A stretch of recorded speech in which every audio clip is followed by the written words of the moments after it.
Firman-Mu pelita terang jalanku, beri pengharapan dan kepastian, mampukan melewati semua persoalan, sangat teruji dan beri kemenangan. Firman-Mu ceritakan kasih-Mu, menyucikan hati dan pikiranku.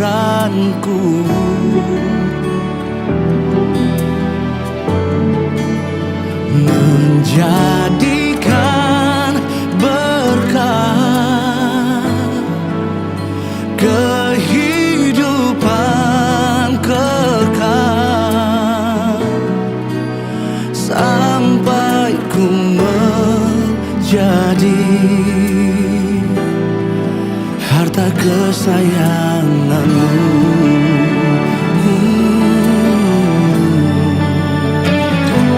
Firman-Mu pelita terang jalanku, di pengharapan dan kepastian,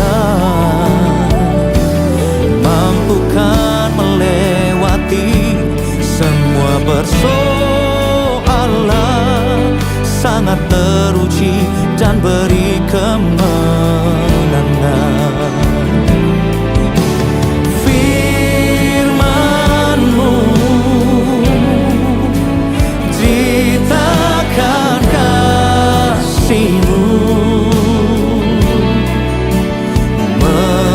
Menyucikan hati dan pikiranku,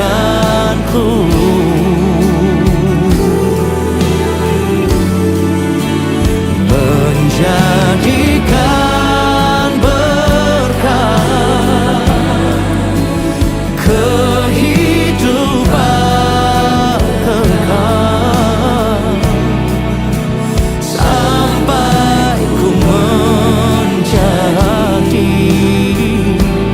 harta kesayangan-Mu.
Sungguh Kau baik dalam hidup kami Tuhan.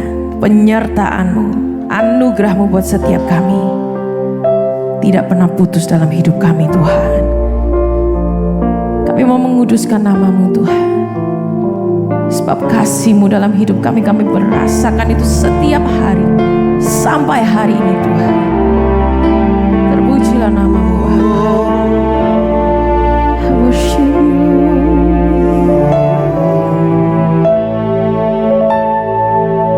Yesus, Tuhan yang Maha Kudus, mulialah karya Namamu yang kudus, hati kami sujud menyembahmu. Allah Bapa, dalam namamu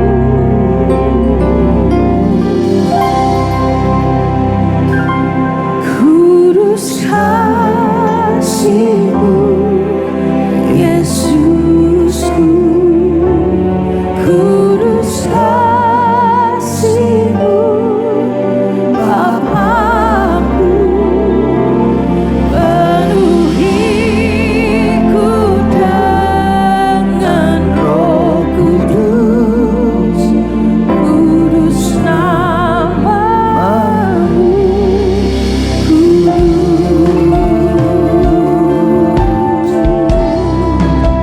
kuduslah namamu Tuhan.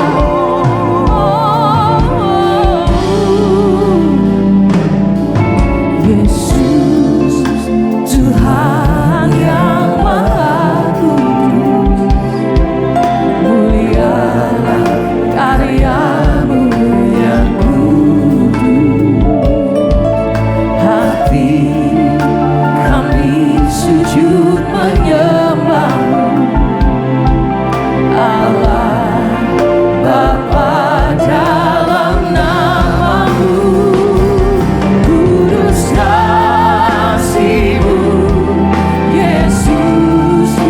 Katakan kudus kasih-Mu, kudus kasih-Mu, Bapa, penuhi kami Tuhan, penuhiku dengan Roh Kudus, kudus namamu, kudus kasih-Mu Tuhan, kudus kasih-Mu, Yesusku, kudus kasih-Mu, Bapakku, penuhiku dengan Roh Kudus, kudus namamu.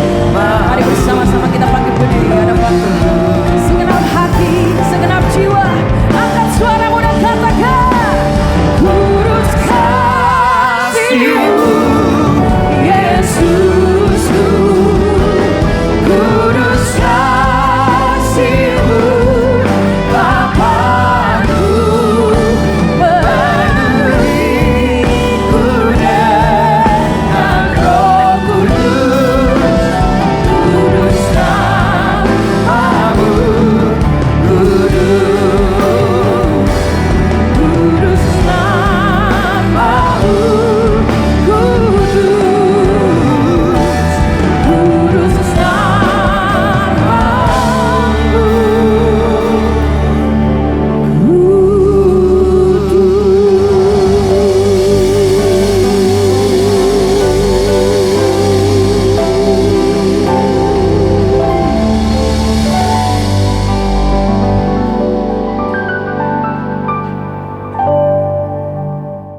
Dengan imanlah kita akan melewati segala tantangan di dalam kehidupan kita. Oleh karena itu percayalah dengan imanmu bahwa Tuhan sanggup menolong setiap pergumulan kita. Jikalau hari ini engkau datang dengan penyakitmu, percayalah bahwa Tuhan sanggup menolongnya. Jikalau hari ini engkau datang dengan pergumulanmu, percayalah bahwa Tuhan sanggup memberikan jalan keluar di dalam kehidupanmu. Bahkan tidak ada jalan pun Tuhan sanggup membuat jalan bagi kita. Sehingga apalagi yang membuat kita takut dan khawatir. Jangan sampai ketakutan itu menguasai setiap kita. Itulah yang membuat iman kita lumpuh. Tetapi juga Tuhan, biarlah kami sering juga membaca firman-Mu, merenungkan firman-Mu. Karena dengan kami mendengarkan firman-Mu dan merenungkan, disitulah iman kami bangkit kembali. Biarlah juga Tuhan pagi hari ini kami mau duduk diam, membuka setiap hati pikiran kami, siap ditabur oleh kebenaran firman Tuhan. Sehingga iman kami kembali kuat dan teguh. Sehingga di tengah-tengah gelombang, di tengah-tengah masalah kami kami tetap kuat bersama dengan Tuhan. Karena kami percaya kami akan keluar menjadi seorang pemenang. Terima kasih Bapa. Urapi setiap kami di tempat ini. Di dalam nama Tuhan Yesus, kami sambut kebenaran firman Tuhan. Haleluya. Amin. Silakan duduk Bapak Ibu. Amin. Puji Tuhan, saudara yang dikasihi Tuhan. Jikalau segala ketakutan itu masih menghantui kita, maka iman kita akan menjadi lemah. Dan jikalau kekhawatiran itu masih membelenggu hati kita, iman kita tidak akan pernah tumbuh sehat. Sebab hati kita itu harus diisi oleh firman Allah. Ketika firman Allah masuk di dalam hati kita, maka iman itu timbul. Iman itu menjadi sehat. Dan Tuhan tidak suka kita menyimpan kekhawatiran. Sebab itu dia berkata, serahkanlah segala khawatirmu kepada Dia. Sebab Ia akan memelihara kita. Dikatakan serahkan karena Tuhan tidak mau kita lama-lama menyimpan kekhawatiran. Ternyata selama ini kita di gereja, kita punya karunia, kita beribadah, kita melayani, kekhawatiran masih tetap menguasai kita. Seakan-akan Tuhan kita, saudara, bukan lagi Tuhan Yesus Kristus, tetapi kekhawatiran itu menjadi Tuhan kita. Sebab itu hari ini tidak henti-hentinya tuh, saudara, bahwa kita harus buang segala kekhawatiran, ketakutan. Sebab dengan kekhawatiran, ketakutan itu tidak menambah umur kita, bahkan akan memperpendek umur kita, bahkan memperbesar persoalan dan masalah kita. Siapakah di dunia ini tidak pernah khawatir? Ada, tapi kita serahkan kepada Tuhan, jangan disimpan. Jikalau disimpan kekhawatiran, ketakutan, kecemasan, kebimbangan, iman tidak menjadi sehat. Ketika iman tidak sehat, saudara, mulai muncul ajaran-ajaran yang aneh-aneh. Maka muncullah ajaran yang tidak sehat. Yang firman Tuhan katakan, saudara, bahwa itu ajaran sesat. Dan tidak mungkin, saudara, tidak ada penyesatan, kata firman Allah. Siapakah yang menyesatkan? Bisa juga orang luar, tapi juga banyak dari orang dalam. Kenapa? Karena hatinya tidak dikuasai firman Allah. Imannya tidak teguh, mudah terguncang. Ketika dia terguncang dengan ekonomi, dia mau bicara ekonomi. Ketika terguncang keuangan, dia bicara keuangan. Ketika dia terguncang apa? Saudara, dia terguncang apa? Apa yang di dalam pergumulannya itu yang diutarakannya. Tetapi kalau firman Allah ada di dalam hatinya, dan kemudian imannya teguh, yang keluar adalah ucapan syukur.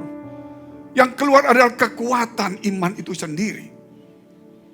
Sebab itu saudara, mau kita berapa puluh tahun di gereja, mau berapa kali kita mendengar dan melayani, jikalau masih hati kita tidak dikuasai firman Allah, dan jikalau iman tidak teguh, kita sebenarnya belum menjadi Kristen yang sejati. Kita akan bisa diombang-ambingkan oleh ajaran sesat. Kita lihat dulu firman Allah di dalam kitab Lukas 17 ayat 1 sampai dengan ayat yang ke-6. Yesus berkata kepada murid-muridnya, tidak mungkin tidak akan ada penyesatan. Dia sudah terangkan kepada murid-murid awal. Tetapi celakalah orang yang mengadakannya. Tidak mungkin tidak ada penyesatan. Yesus katakan kepada murid-muridnya. Sehingga murid-murid begitu teguh memegang. Dan kemudian bapak-bapak gereja memegang teguh. Dan mereka memberantas namanya ajaran sesat, saudara. Dan itu tertulis di dalam kisah daripada doktrin maupun dari kisah daripada orang-orang kudus di awal. Kita perlu membaca itu. Karena kekristenan sekarang, saudara, tidak pernah tahu apa yang menjadi pergumulan gereja awal itu. Penyesatan. Dan itu sekarang sudah muncul kembali. Kita lihat terus ayatnya. Adalah lebih baik baginya jika sebuah batu kilangan diikatkan pada lehernya, lalu ia dilemparkan ke dalam laut, daripada menyesatkan salah satu dari orang-orang yang lemah ini. Saudara lihat itu. Mungkin ajarannya bagus, tapi kelakuannya tidak bagus. Sehingga Tuhan berkata, ikuti ajarannya, tapi jangan ikuti kelakuannya. Nah, tapi kalau ajarannya tidak bagus, apalagi kelakuannya. Apalagi kelakuannya. Ajarannya bagus saja, kelakuannya belum tentu bagus. Kalau ajarannya nggak bagus, apalagi kelakuannya. Sebab itu banyak orang melihat kelakuan saudara. Tetapi kadang-kadang kita tertipu. Iblis itu menyamar sebagai malaikat terang. Kita lihat terus ayatnya.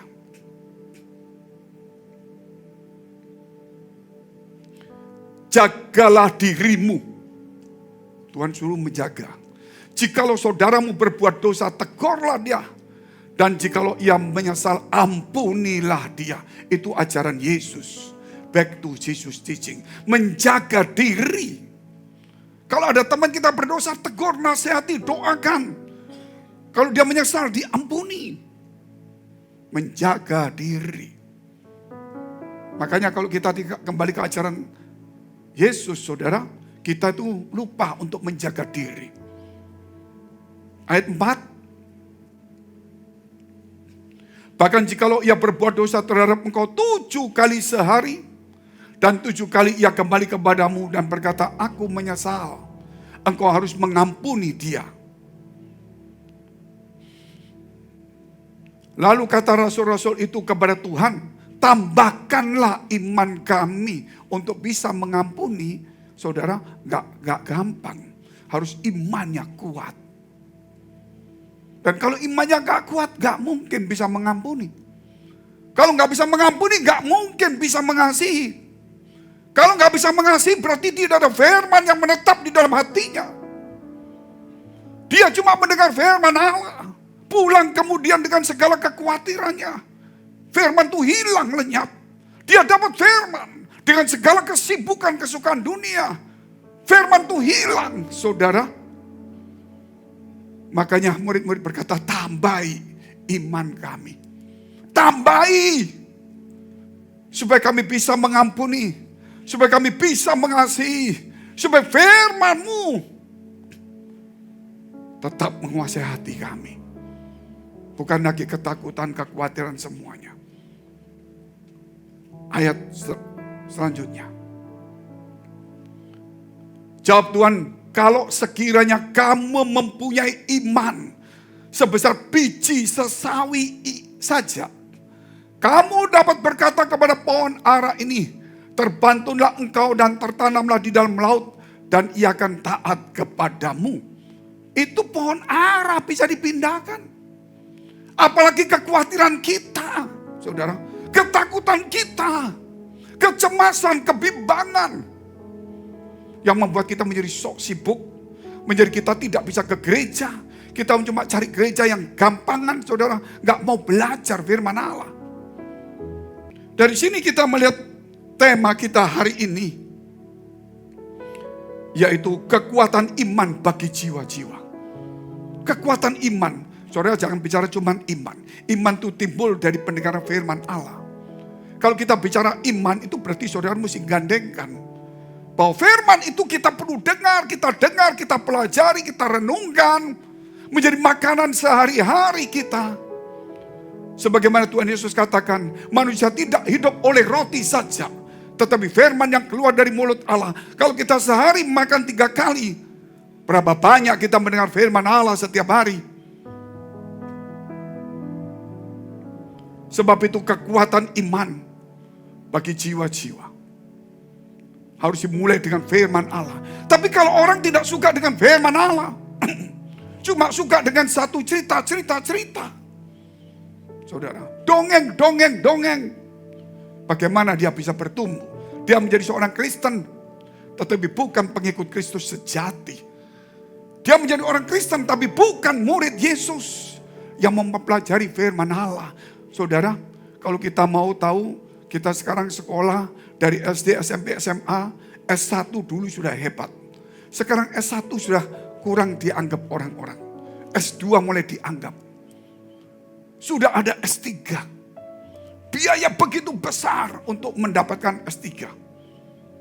Sampai ada seorang ibu yang punya 4 ladang pertanian.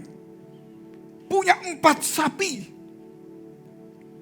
1 dijual untuk anaknya sekolah S1.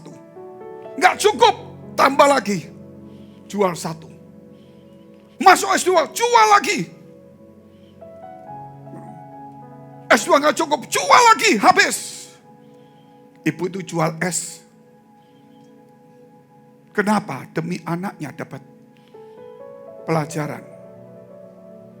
Tapi kita hari ini, kita nggak mau belajar firman Allah, firman yang hidup, yang menyelamatkan, menyegarkan jiwa kita, yang memberi kekuatan kepada kita, yang memberi kemenangan kepada kita, yang memberikan masa depan kepada kita. Kita nggak mau belajar, padahal tidak bayar mahal, saudara. Dan gurunya itu Tuhan dan Roh Kudus yang luar biasa.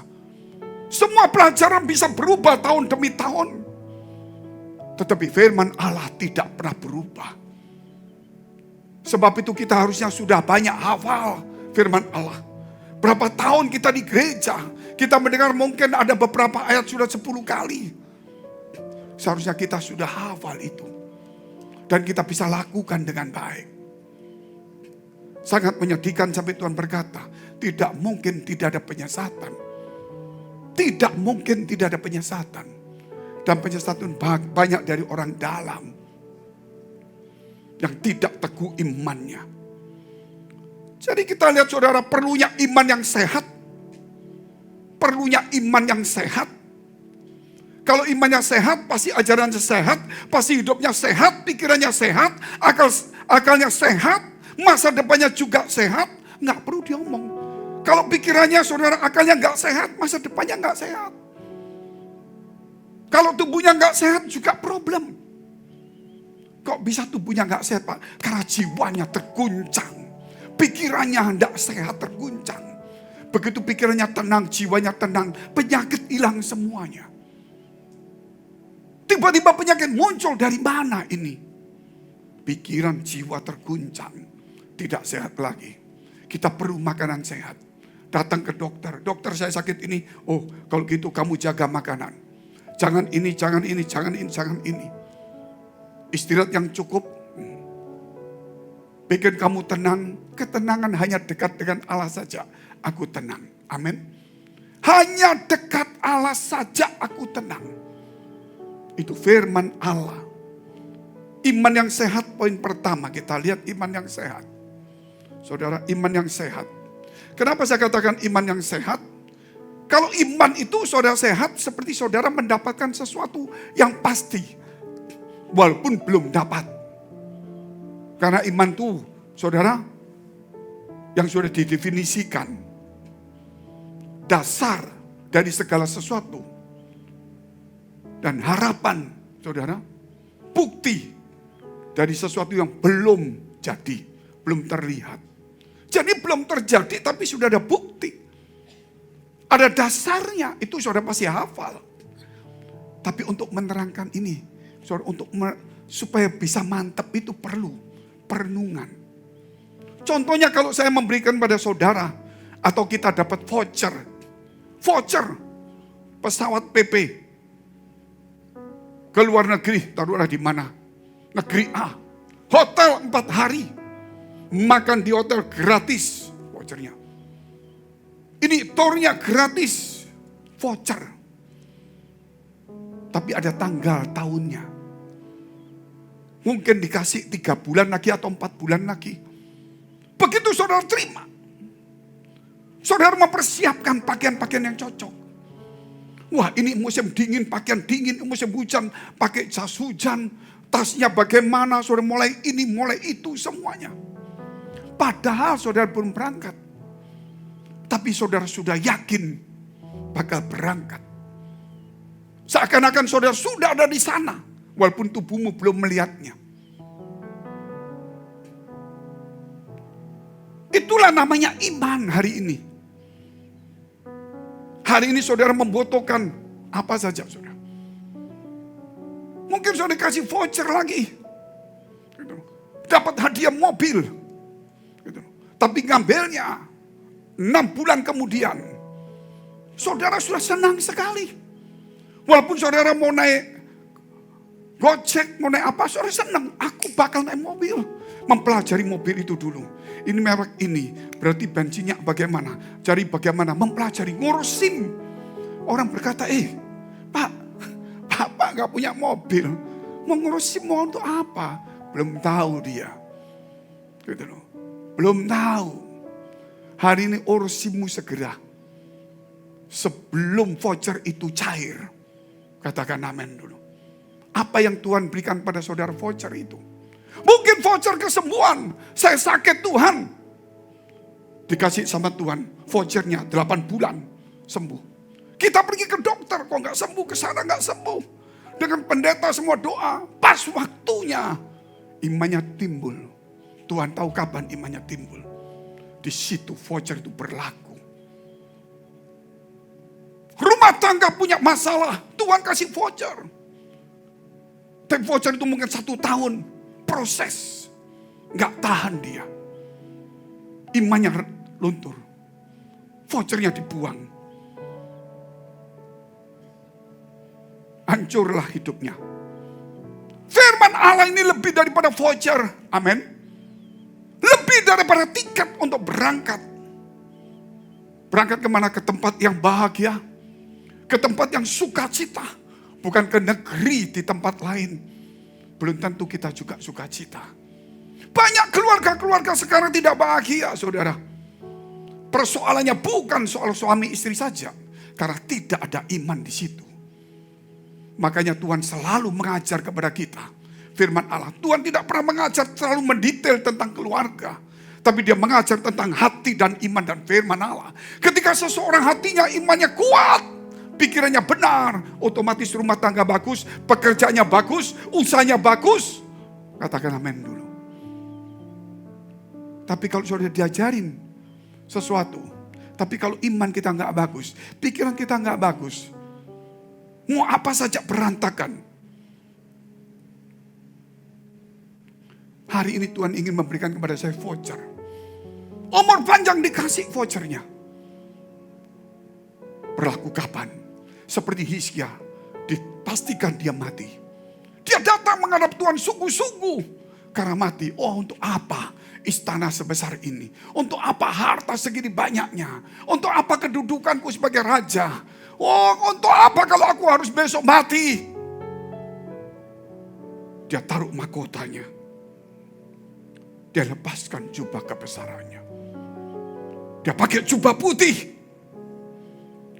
Dia duduk menghadap ke tembok.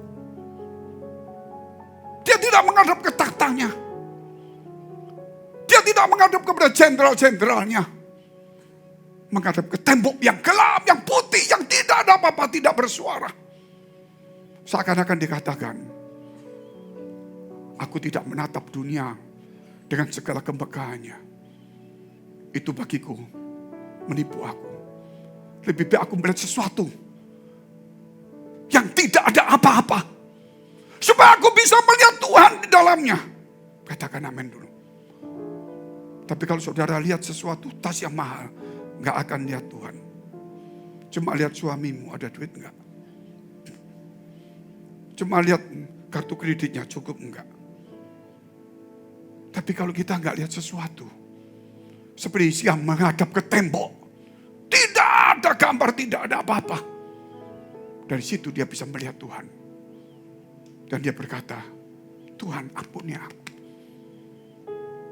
Beri aku 15 tahun. Voucher diberikan. Karena kamu tidak menghadap kepada dunia, kepada takhta kekuasaan kekuatanmu. Tapi kamu melihat yang tidak ada apa-apa. Dari situ engkau bisa melihat aku. Maka ini voucher diberikan 15 tahun umurnya. Ditambah. Kerap kali umur kita pendek. Karena terlalu melihat apa yang kita punya dan apa yang tidak kita punya. Kita simpan di dalam pikiran kita terlalu banyak. Sekali-sekali duduk diam di bawah kaki Tuhan. Jangan lihat apa-apa lagi. Segala kekayaan hartamu, apapun sakit hatimu semua. Jangan dilihat lagi. Duduk diam. Aku punya uang sekian, aku punya utang sekian, aku punya utang sekian, punya sakit penyakit, punya apa saja. Jangan dilihat. Aku punya kenalan ini, aku punya kedudukan. Jangan dilihat. Lihatlah dari sesuatu yang tidak ada apa-apa. Dari situlah muncul Tuhan dalam hidup kita. Makanya datang di gereja bukan kegemparan, bukan kegaduhan, bukan cuma senang-senang. Memang di awal kita diangkat suasana surga. Dari situ kita mulai merenung firman Allah di tengah-tengah yang tidak ada apa-apanya. Tidak menjanjikan kekayaan, tidak menjanjikan mukjizat. Walaupun itu ada, supaya saudara cuma melihat firman Allah. Katakan amin dulu. Supaya engkau melihat firman Allah. Ketika engkau melihat firman Allah, maka voucher diberikan. Tapi ketika engkau di gereja, engkau ingin melihat mujizat, melihat pendeta, melihat takhta yang hebat, melihat kumpulan orang banyak, kemewahan. Engkau tidak akan pernah melihat Tuhan di dalam hidupmu. Engkau hanya mendengar saja. Kita lihat dulu firman Tuhan. Titus 1 ayat 13. Kesaksian itu benar. Karena itu tegurlah mereka dengan tegas. Supaya mereka menjadi sehat dalam iman. Sehat dalam iman. Saya ini sering sendirian. Apalagi kalau di Surabaya. 6:30 jam 6 saya sudah bangun. Mulai memberikan hal-hal apa saja. Untuk yang ada dijawab, didoakan semua. 6:30 saya turun. Jalan kaki. Sampai 3-4 kilo. Pelan-pelan, tidak kencang-kencang. Duduk. Lihat-lihat cuma tanaman, gedung-gedung. Saya cuma duduk. Merenungkan firman Allah. Gedung yang megah mewah di mata saya. Tapi saya tidak pernah bisa melihat secara seksama. Karena itu cuma menghadap saja. Tapi sesungguhnya mata saya hanya cuma merenungkan firman Allah. Sehingga dunia tidak bisa menggoncangkan kita. Sehingga dunia yang di depan kita, kita tinggal di dunia. Mata kita masih lihat dunia. Lihat. Tapi tidak bisa menatap tajam. Karena mata rohani kita sudah melihat firman Allah. Amin. Makanya kadang-kadang saya jalan ketemu orang. Saudara, istri saya di depan saja. Dia senyum, saya tidak lihat. Luar biasa enggak saudara? Untung saya enggak lihat perempuan.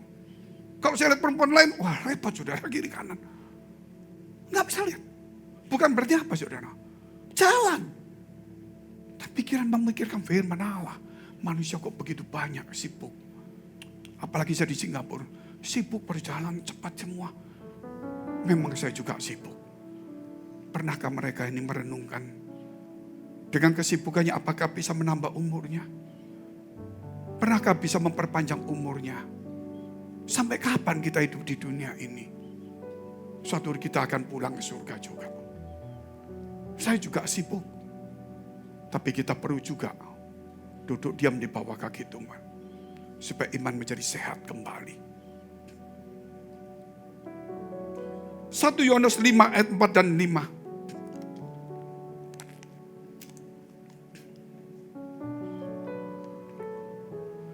Sebab semua yang lahir dari Allah, mengalahkan dunia. Dan inilah kemenangan yang mengalahkan dunia, iman kita. Semua yang lahir dari Allah, kita lahir dari Allah. Mengalahkan dunia. Lupa, mengalahkan dunia gimana? Karena kita ada di dunia, saudara. Kita belum ke surga.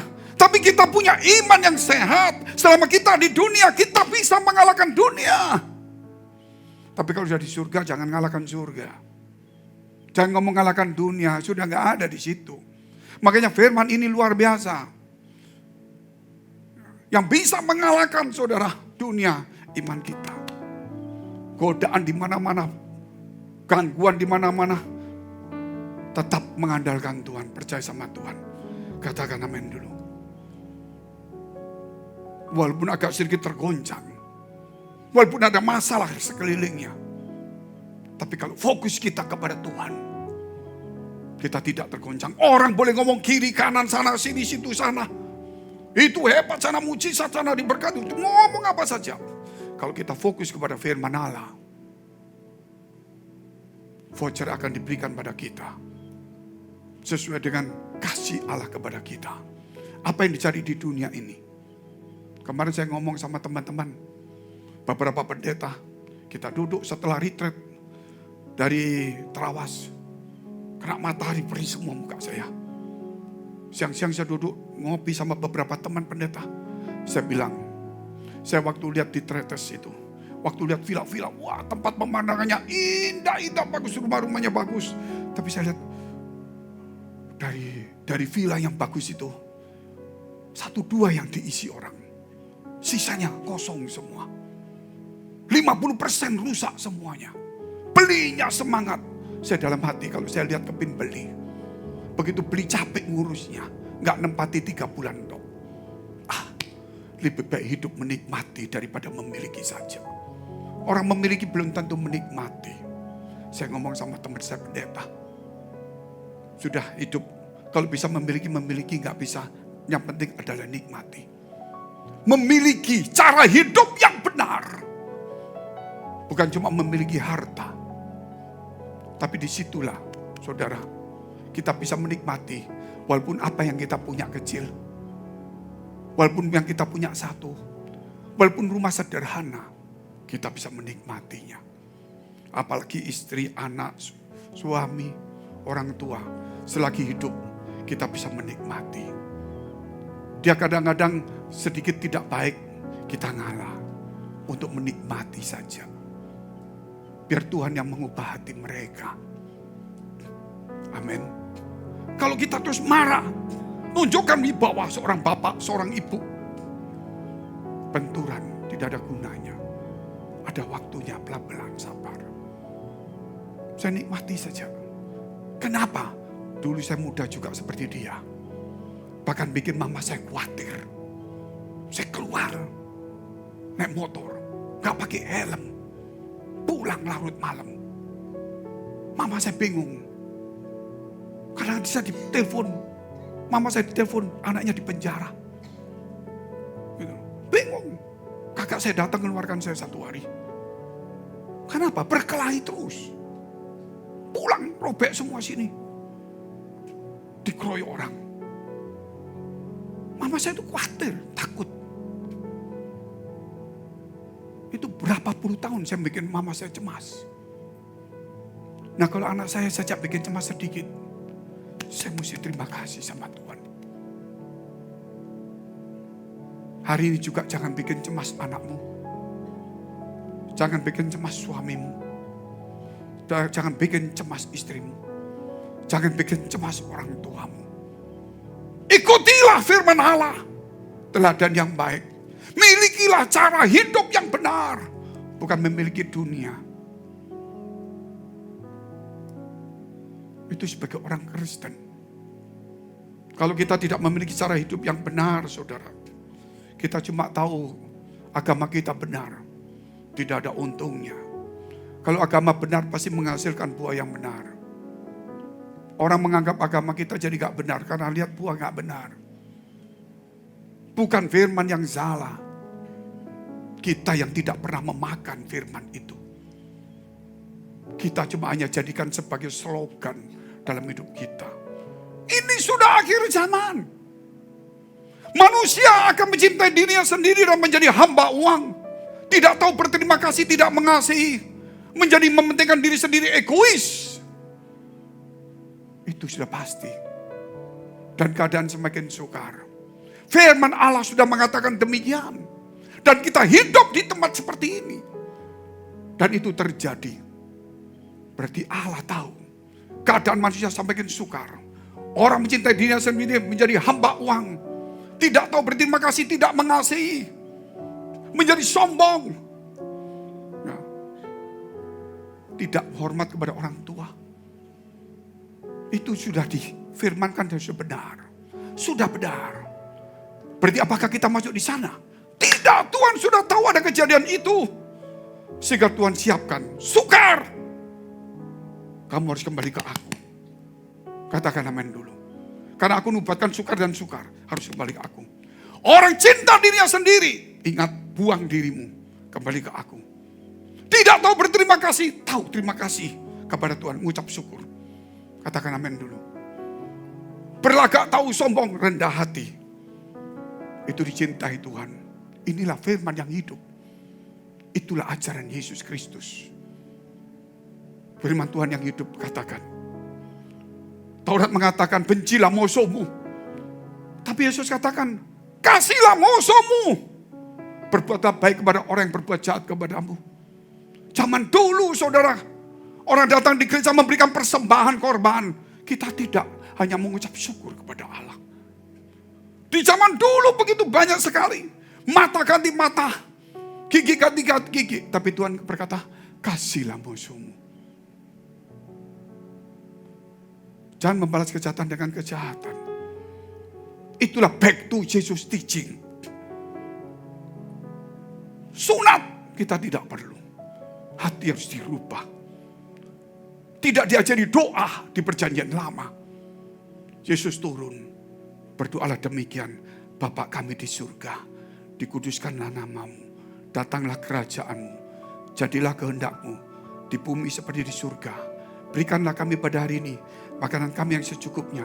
Dan ampunilah kami akan kesalahan kami. Seperti kami juga mengampuni orang lain. Dan janganlah membawa kami ke dalam pencobaan. Tetapi lepaskanlah kami daripada yang jahat. Karena Engkau yang punya kerajaan dan kuasa. Dan kemuliaan sampai selama-lamanya. Pernah tidak melihat perjanjian lama? Allah mengajarkan doa yang sempurna seperti ini. Itulah back to Jesus teaching. Mari kita bangkit berdiri, kita mau berdoa kepada Tuhan. Segala kekhawatiran, ketakutan, kecemasan, kebimbangan harus dibuang, karena itu tempat kita bukan untuk dia, untuk mereka. Hati kita untuk firman Allah yang hidup. Supaya iman kita tumbuh sehat. Hari ini pelajari iman yang sehat. Menghasilkan hidup yang sehat, akal yang sehat, ajaran yang sehat. Dan kita tidak akan terguncang-guncang lagi. Ingat hari ini, ketika engkau melihat dunia, engkau akan menganggap itu indah. Tapi ketika suatu hari engkau harus meninggalkannya, engkau akan melihat semua sesuatu yang tidak pernah kamu lihat. Tidak ada sesuatu yang menjanjikannya. Hanya kesunyian. Kita mati pun tidak diantar oleh orang lain. Tidak ada yang mau mengantar kita. Dari situlah kita menatap Tuhan. Oleh sebab itu hari ini kita hidup. Iman kita mengalahkan dunia. Karena kita ada di dunia. Tetaplah hidup di dunia. Tapi jangan tergoda oleh dunia. Tataplah Tuhan hari ini. Dia berkata, akhir zaman keadaan akan semakin sukar. Dan itu terjadi. Seakan-akan Tuhan kata, sukar kau datang kepadaku. Orang mencintai dirinya sendiri. Itu terjadi. Tuhan katakan, jangan mencintai dirimu, cintai Tuhan. Suami istri semuanya sama.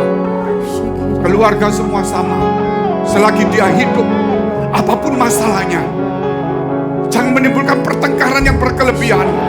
Nikmati selagi kita ada di dunia. Firman Allah terutama yang mengubah kita. Sehingga kita dapat voucher kebahagiaan. Voucher sukacita. Voucher umur panjang. Voucher apapun yang kau inginkan. Asal imanmu kuat. Kau memberkati kami semuanya Tuhan. Kau menyucikan kami semua oleh firman-Mu. Supaya kami tahu hidup itu belajar tentang firman Allah. Bukan hanya datang di gereja. Bukan hanya melihat gedung yang megah. Bukan acara dan kumpulan orang yang banyak. Tetapi mata kami melihat firman-Mu.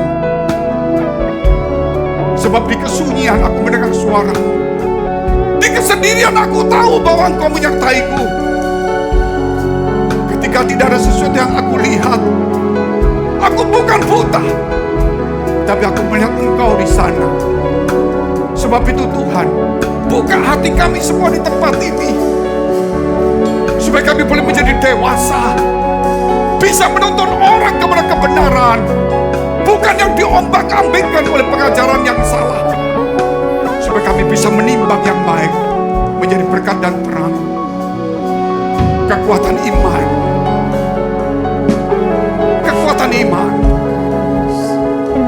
bagi jiwa kami semuanya. Glory, haleluya. Kau lawat kami semua, Tuhan, lawat umat-Mu di tempat ini, biar firman-Mu tertanam dalam dan menghasilkan buahnya, tidak dicuri oleh segala keinginan kekhawatiran dunia, supaya tumbuh dan berbuah bagi kemuliaan nama-Mu. Kau urapi kami semua di dalam nama Tuhan Yesus Kristus. Bangkitkan iman kami semuanya, segarkan jiwa kami, mampukan kami untuk menerobos hidup yang penuh dengan kesulitan, untuk mencapai kemenangan sejati. Di dalam nama Tuhan Yesus kami sudah mengucap syukur dan berdoa. Haleluya. Amin. Kami tidak lupa berdoa memberkati gereja-gereja yang ada di seluruh dunia.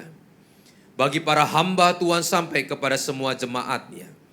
Kiranya Tuhan memberkati mereka semua, supaya mereka menjadi berkat dan berdampak. Sehingga gereja di seluruh dunia dipenuhi oleh jemaat yang mencari Tuhan dengan tulus dan takut akan Tuhan.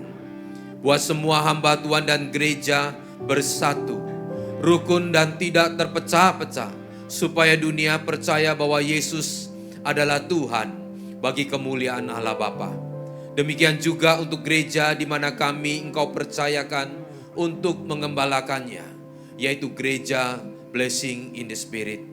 Kami mau berdoa untuk setiap persembahan dari jemaat-Mu. Kiranya Tuhan Kau menerimanya dan membalasnya berlipat-lipat. Biarlah persembahan ini berkenan kepada Tuhan, sebagaimana persembahan Habel.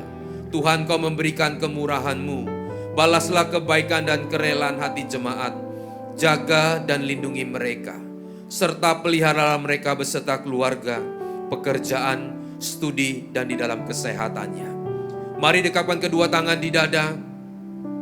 Untuk menerima berkat itu pasti. Tetapi saat kita menerima berkat, apakah kita tetap menjadi orang yang rendah hati, orang yang murah hati, dan orang yang mencintai Tuhan dan mencintai sesama? Oleh karena itu firman Tuhan katakan, jagalah hatimu dengan segala kewaspadaan, karena dari situlah terpancar kehidupan. Jadilah berkat dan terimalah berkat rahmat anugerah dari Allah Bapa di surga, di dalam Putra Tunggalnya Yesus Kristus, yang telah mati bagi dosa-dosa kita, dan Dia bangkit pada hari ketiga, sehingga kita sembah Tuhan Allah yang hidup.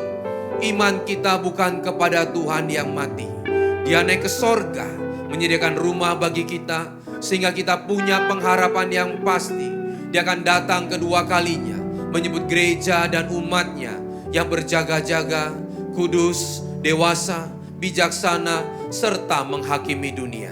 Dan di dalam persekutuan dengan Roh-Nya yang kudus, menghibur, menguatkan, menginsafkan, dan terus membuat hati kita berkobar-kobar di dalam kasih semula, kekudusan, kebenaran, dan menjadi saksi Kristus dari sekarang sampai selama-lamanya. Mari kita tutup dengan doa. Bapa kami, Bapa kami yang di surga, dikuduskanlah nama-Mu, datanglah kerajaan-Mu, jadilah kehendak-Mu di bumi seperti di surga.